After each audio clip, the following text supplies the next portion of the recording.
I'm Noosh'Anna of Noosh'Anna, for the people that don't know me yet. And this is Michael Ammaturo. We live in Shushan. We've been here for 5 years. We love it here. And the rural renaissance is very important to us. And I've been a remote worker since 2016. And I've been very fortunate to have that and want to spread the message that it's possible and very accessible in even rural areas.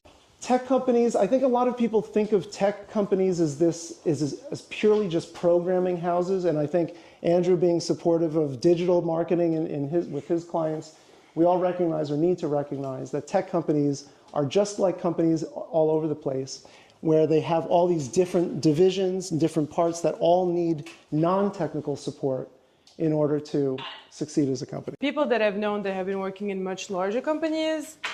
I mean, they like it for, I guess, maybe more of the structure. There's no diggity, as they say. Like, it's very straightforward. You come in the morning, you have your projects. You don't need to figure anything out. If you like the puzzles, if you like the mind tickle, if you like figuring things out, startups, smaller startups is definitely the way to go, because I've seen him for the last few years going through 2 companies.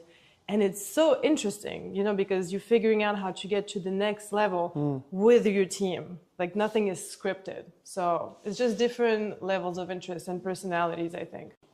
So, big question that I think we all are thinking about, though, or should be thinking about, is what about today's job market? Well, so it has changed a lot since the pandemic, obviously. And as of now, the sugar high is over.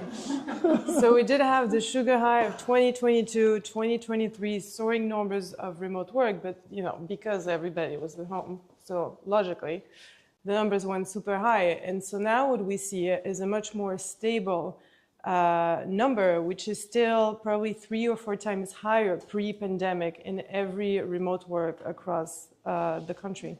So which means for us that there's still, and a little bit growing over the years, of a remote work opportunity for all of us to still grab.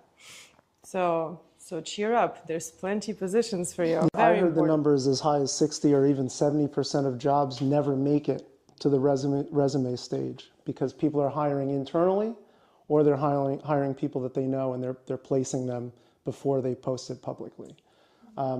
That's a very high number, and it's a reality of how people are hiring these days. There's nothing better in the tech industry than a warm introduction. So somebody that you meet through LinkedIn that then will present you somebody from another company. And usually that's how the hiring process works. It's not by sending your resume anywhere. It's by people that will connect you to the right person that will hire you. That's the way that it works in the tech world nowadays. So some of the things you're judged on in the remote world, your LinkedIn profile, that's the first stop. LinkedIn now, I mean, there's so many different industries on LinkedIn now, but it's really the world's greatest, largest professional network. It's like your ID, basically. It becomes your work ID, yeah, and it's a great place to showcase what you've done in your career, and again, relate it to the job that you want. I think people realize now that we're deep into the early stages of remote work, that people are looking for a remote cultural fit too.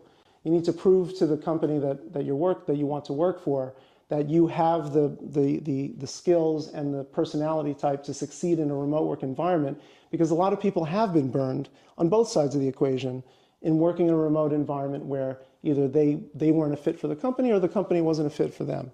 So cultural fit and professional fit is what people are judging through your LinkedIn profile, even the way you write emails. We recommend, because it's free now, it's easy to get a free email address, get a very professional, your name at Google, at Gmail. The more you're authentic about who you are, the more you will find your people. Don't try to be something for the job. Be who you are for the job that you want to be, and you will find your company, you'll find the people, you'll find the workers, whatever you're looking for. Always it needs to come from here. Very important, especially in tech. So a fine-tuning pro tip is, a lot of people have, I mean, you should be looking into the camera as much as possible, because people do notice that if you're looking off to another screen, you're losing that eye contact opportunity. What I even tend to do is, because my laptop has the camera at the top, I'll move the zoom window to the top, closer to the camera itself, So this way I'm looking at them as close as I can. And I think it makes a difference because I notice it when other people are doing it or not. So people who are on Zoom a lot, you probably notice that. And it feels engaging. If people are looking at you, there's nothing worse than doing a presentation and half of them on their phones or something. It's like, no, like either you're here or you're not. You know, like make a decision. It's better to not be here than being halfway here, at least from my perspective. Yeah, it's a fair point. How do you stop working and make that transition from work to your actual life, your personal life at home? Like it's very important to do the demarcations, because usually if you don't, it's very easy to slip into either burnout or just kind of like in a gooey space of like you're either constantly working or, I mean, it just confuses the mind. So like you really need to double down. The people that work in remote, they're nodding at me because we know how it is, like how it's very easy to get in the not good zones. Yeah, this was great. Thank you for the participation. Thank you. Thank you, guys. Thank you, guys.